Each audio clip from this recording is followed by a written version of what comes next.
Gara-gara ancam kurir COD pakai pedang, pria ini terancam 12 tahun penjara merasa tertipu beli jam. Kini, pria yang mengancam kurir dengan pedang harus menerima konsekuensi. Hanya gara-gara amarah yang tak terbendung, MDS, pria yang tinggal di sebuah kontrakan di Parung Benying, Jalan Musyawarah Serua, Ciputat, Tangerang Selatan, harus terancam hukuman.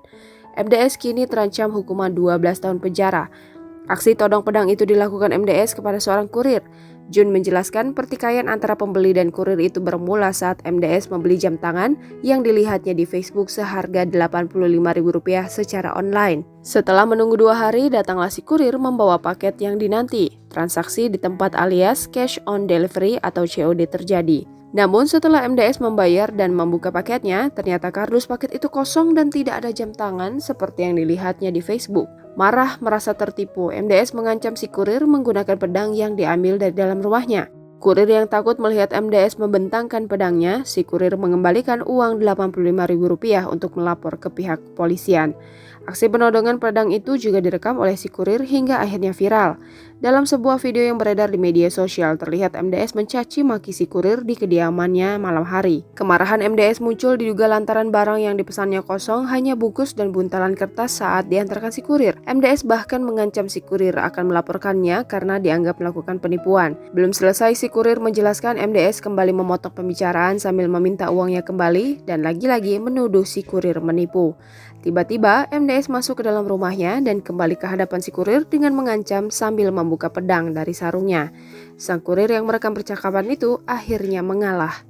Ini ya, Pak. Beginian kertas kosong. Nah, tadi kan saya bilang ya, Pak.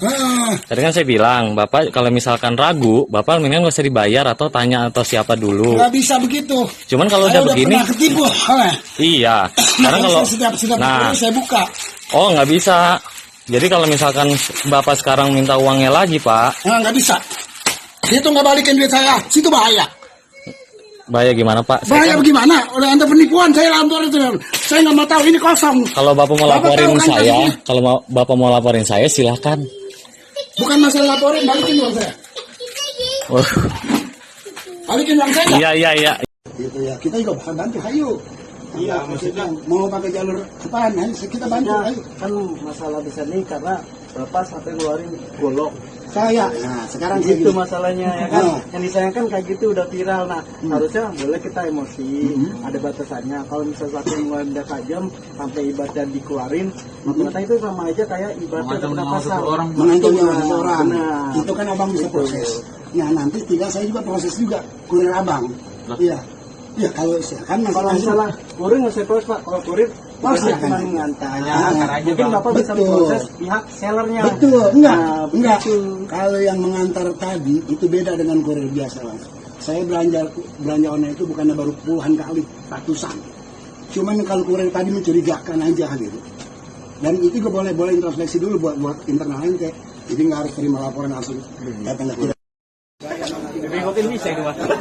Itu apa lu tai? Bapak yang semua jangan kontrol ya.